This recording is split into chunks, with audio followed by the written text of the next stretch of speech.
오늘 주신 하나님의 말씀입니다. 히브리서 5장 1절부터 14절입니다. 히브리서 5장 1절부터 14절입니다. 대제사장마다 사람 가운데 택한 자이므로 하나님께 속한 일에 사람을 위하여 예물과 속죄하는 제사를 드리게 하나니, 그가 무식하고 미혹된 자를 능히 용납할 수 있는 것은 자기도 연약에 휩싸여 있음이라.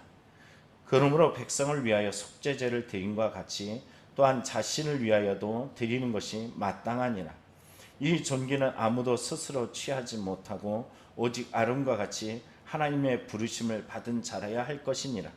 또한 이와 같이 그리스도께서 대제사장 되심도 스스로 영광을 취하심이 아니요 오직 말씀하신 이가 그에게 이르시되 너는 내 아들이니 내가 오늘 너를 낳았도다 하셨고, 또 이와 같이 다른 데서 말씀하시되 내가 영원히 멜기세덱의 반차를 따르는 제사장이라 하셨으니, 그는 육체에 계실 때 자기의 죽음에서 능히 구원하실 이에게 심한 통곡과 눈물로 간구와 소원을 올렸고 그의 경건하심으로 말미암아 들으심을 얻었느니라. 그가 아들이시면서도 받으신 고난으로 순종함을 배워서 온전하게 되셨은즉 자기에게 순종하는 모든 자에게 영원한 구원의 근원이 되시고, 하나님께 멜기세덱의 반차를 따른 대제사장이라 칭하심을 받으셨느니라. 멜기세덱에 관하여는 우리가 할 말이 많으나 너희가 듣는 것이 둔함으로 설명하기 어려우니라. 때가 오래되었으므로 너희가 마땅히 선생이 되었을 터인데, 너희가 다시 하나님의 말씀의 초보에 대하여 누구에게서 가르침을 받아야 할 처지니 단단한 음식은 못 먹고 젖이나 먹어야 할 자가 되었도다. 이는 젖을 먹는 자마다 어린아이니 의의 말씀을 경험하지 못한 자요 단단한 음식은 장성한 자의 것이니 그들은 지각을 사용함으로 연단을 받아 선악을 분별하는 자들이니라. 아멘. 묵상에서 보면은 희귀 척수암에 걸린 분이 그 고통 속에 부르짖는 것이 나옵니다.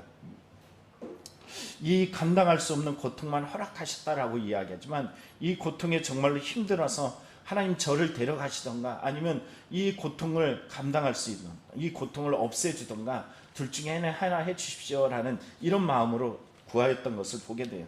근데 그날 밤에 하나님께서 꿈속에서 들려준 음성이 있다라는 거예요. 고통을 피하지 말고 끌어안아라. 고통을 경험하며 많은 열매를 맺어 승리의 계가를 부르고 하나님께 영광을 돌릴 뿐 아니라 고통받는 이들에게 생생한 간증으로 위로와 소망을 주어라. 여러분, 우리는 성경을 읽다 보면 어떤 마음이 듭니까? 히브리서 성도들이 정말로 힘들고 어려운 처지에 놓여 있어요. 이제는 배교할 만한 이런 극박한 상황에 놓여 있습니다. 그럼에도 불구하고 우리는 앞에서 뭘 봤어요? 예수를 생각해라. 그냥 생각하는 것이 아니에요. 깊이 생각해라.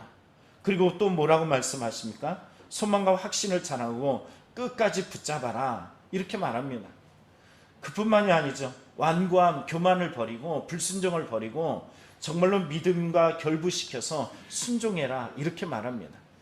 오늘 우리가 이렇게 해야 되는 이유는 뭘까요? 다름 아니라 대제사장이신 예수께서 그 일들을 이미 성취하셨다는 것이. 그래서 오늘 성경을 보면은 대제사장은 어떤 조건을 갖춰야 되느냐라는 것을 먼저 이야기해 줍니다. 자, 1절 2절을 보면 이렇게 말합니다. 대제사장마다 사람 가운데서 택한 자이므로 하나님께 속한 일에 사람을 위하여 예물과 속죄하는 제사를 드리게 하나니, 그가 무식하고 미혹된 자를 능히 용납할 수 있는 것은 자기도 연약에 휩싸여 있습니다. 여러분, 대제사장은 어때야 될까요? 성경은 말합니다. 사람들 가운데 택한 자다. 그리고 그는 하나님께 속한 일, 곧 사람을 위하여 예물과 속죄하는 제사를 드리는 역할을 한다는 거죠. 그런데 이 대제사장이 특별함에도 불구하고 이렇게 말해요. 2절을 보면 무식하다는 말은 무지하다라는 뜻이에요. 이 무지하고 미혹된 자, 다시 말하면 유혹에 쉽게 빠지는 사람들을 위하여 능히 용납할 수 있다라는 거예요. 대제사장 뭐 한다고요? 용납한대요. 무지한 자, 무식한 자, 쉽게 시험에 드는 자, 그런 사람들을 용납할 수 있는 이유가 있다라는 거예요. 이유는 뭘까요? 여기에 말하죠. 자기도 연약에 휩싸여 있기 때문이라는 것이. 인간이라는 존재, 사람이기 때문에요. 아무리 대제사장이라 그래도 약함이 있어서 자기 죄의 문제를 해결해야만 한다라는 것입니다. 그런데 여러분 3절을 이어서 보면은 뭐라고 이야기합니까? 그러므로 백성을 위하여 속죄제를 드림과 같이 또한 자신을 위하여 드리는 것이 마땅하니라. 이 속죄제를 드릴 때 자신의 문제를 해결함도 함께 이었음을 보여주고 있습니다. 그런데 성경을 보면 이런 대제사장의 직분에 대해서 이렇게 말하죠. 이 존귀는 아무도 스스로 취하지 못하고 오직 아론과 같이 하나님의 부르심을 받은 자라야 할 것이나, 연약함에도 불구하고 대제사장의 자리는 아무나 할 수 있는 것이 아니에요. 여기 보면 부르심이라는 것이 필요하다는 거예요. 그러면 이 대제사장이라는 이 부르심 있는 이 부르심, 대제사장, 구약의 대제사장이 하나님의 아론의 계열을 따라서 부르심을 받았다면 예수 그리스도가 우리의 대제사장이시라고 이야기할 때, 그럼 예수님은, 대제사장인 예수님은 누구의 부름을 받았을까? 여러분 성경은 이렇게 말합니다. 5절에 말하죠. 또한 이와 같이 그리스도께서 대제사장의 되심도 스스로 영광을 취하심이 아니요 오직 말씀하시니 그에게 이르시되 너는 내 아들이니 내가 오늘 너를 낳았다 하셨고, 누가 세우셨다고요? 하나님께서 너는 내 아들이야. 하나님께서 말씀하셨다는 것이. 또한 그의 세우면 아론의 계열이 아니에요. 예수님이 대제사장으로 세운 그 계열은 오늘 성경의 반차라고 이야기하는데, 거기에 보면은 멜기세덱의 반차를 따랐다라고 분명히 말합니다. 멜기세덱 여러분 누굴까요? 성경에 보면 아브라함이 이 가나안 그 연합군들을 쳐부수고서 돌아올 때 전리품을 잔뜩 들고서 옵니다. 내려오는데 아브라함을 기다리고 있는 살렘왕 멜기세덱을 만나게 되어져요. 근데 이 살렘왕 멜기세덱을 뭐라고 하냐면 지극히 높으신 하나님의 이름으로 아브라함을 축복했다라고 이야기해요. 그의 어떤 것을 아무것도 알 수가 없습니다. 그러나 우리가 알 수 있는 것은 그가 곧 예수 그리스도의 예표라는 것이, 그 성경의 시편 110편에도 사용하고 오늘 본문인 여기 오늘 히브리에서도 이 부분을 사용하고 있습니다. 아론의 계열은 항상 부족함이 있었어요. 여러분 얼마나 연약한지 알잖아요. 여러분 이스라엘 백성이 범죄해서 우상을 만들 때 아론이 거기에 가담해서 우상 송아지를 만들어냅니다.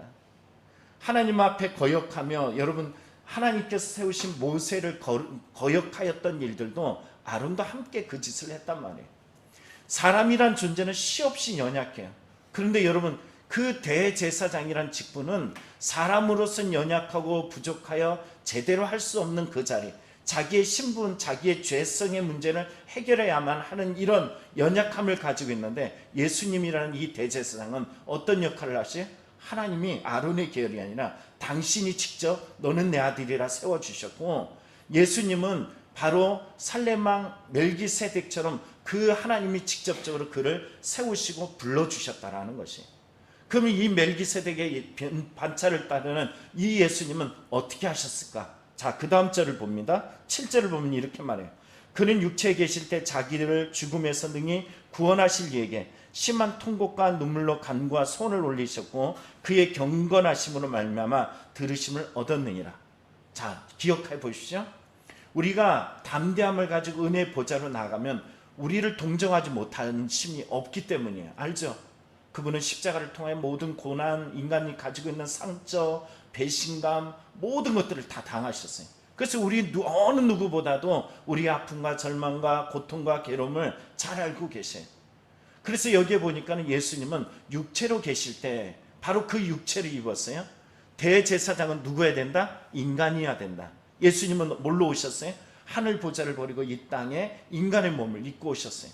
그리고 이 땅에서 무엇을 하셨냐면 수많은 고통과 고통 속에 육체로 계시면서, 여러분 오늘 성경에 지금 읽었던 이 7절의 내용은 겟세마네 기도를 그대로 표본으로 말씀하는 거예요. 눈물로 호소하며 심한 고통으로 간구와 손을 올리셨고 그의 경건하심으로 말미암아 이것을 얻으셨다라는 것이. 그렇다면 이 말씀은 어떤 말씀일까요? 여러분 성경 속에 주시는 말씀은 우리가 깨닫는 것이 있어요. 성경은 8절 9절을 보면 바로 그가 아들이시면서도 받은 고난으로 순종함을 배워서 온전하게 되었다라고 이야기합니다. 그리고 이것을 통해서 뭐 하셨냐면은 온전하게 되어서 자기에게 순종하는 모든 이에게 영원한 구원의 근원이 되셨다라고 이야기해. 우리가 하는 것은 뭐냐면 대제사장을 따라서 그분께 나의 죄의 문제, 아픔의 문제, 상처의 문제, 절망의 문제, 이 모든 걸 가지고 예수님께서 기도하셨던 이 기도의 모습의 본을 따라 살아가는 것이에요. 그리고 불순종했던 우리의 완고함을 다 던져버리고 예수님처럼 순종하는 마음을 가지고 예수님께 따라가면은 영원한 구원의 근원 되시는 그분이 우리를 구원하시는다라는 사실을 말해주고 있는 것입니다. 오늘 우리의 삶의 인생의 고난, 문제, 어려움, 상처들, 두려움들, 인생이 막막해서 보여지지 않을 때 우리는 그래서 우리의 인생의 대제사장 대신 예수님을 향하여 기도하고 순종하며 나아가는 믿음이 필요함을 우리는 알게 됩니다. 여러분, 그 믿음을 쫓아나가는 성도의 신학이 되기를 간절히 축원합니다. 그런데 여러분, 히브리 성도들은 어땠을까요? 이들은 지금 순종, 예수님처럼 간절히 기도해야 될 이 기도의 자리에 기도하지 않았어요. 어떻게 했을까요? 어떻게 하면 타협할까? 어떻게 하면 이 고난과 이 어려움 속에 왜 나만 겪는 고난이냐 그러면서 점점점 이 신앙으로부터 멀어지게 되었어요. 타협하다 보면 신앙은 어떻게 될까요? 성장할까요? 아니면은 반대적으로 모임에 힘쓰기보다는 점점 멀어질까요? 멀어지죠. 멀어지다 보니까 결국은 신앙의 상태가 어떤 처지까지 내려왔는지 다음 절에 말합니다. 11절에 이렇게 말하죠. 멜기세덱과는 우리가 할 말이 많으나 너희가 듣는 것이 둔함으로 설마하기 어려우니라. 이들의 상태, 신학적 상태를 보면은 둔하다라고 이야기해요. 원어로 보면은 게으르다 또는 부진하다, 느리다 이런 뜻을 가지고 있습니다. 이 뜻을 가지고 이 공동번역 개정판에 보면 이 부분을 기가 무디어져서 이렇게 표현하고 있어요. 근데 현재 완료 능동태 2인칭 복수형을 사용해서요, 아주 오래전부터 지금까지, 지금 이 순간까지 일시적이지 않고 현재까지 계속 되어지고 있다는 거예요. 이제는 고난과 고통이 이만큼 연장되었으면은 이제는 좀 순종하고 주님을 찾아가야 돼요. 여러분, 이스라엘 백성이 40년 동안 광야를 지나갈 때 이 정도 좀 불순종했으면, 이만큼 좀 완고했으면 이제는 돌이켜서 달라져야 될 것 같은데 그들의 40년의 생활을 보면 끝까지 불순종하더라는 거죠. 끝까지 완고하더라는 거죠. 그런데 히브리 성도도 마찬가지라는 거예요. 이쯤 되면은 자신들의 연약함, 부족함을 발견하면 주 예수 그리스도 앞에, 대제사장의 예수님 앞에, 동정함이 없는 그 우리의 모든 아픔과 고통을 아시는 주님 앞에, 은혜 보좌 앞에 용기를 가지고 담대히 나아가야 되는데 그러지 아니하고 도리어 점점점 멀어져서 이제는 이들의 신학적 상태가 아주 어떤 상태로 전락했느냐 하면은 12절부터 14절에 말하죠.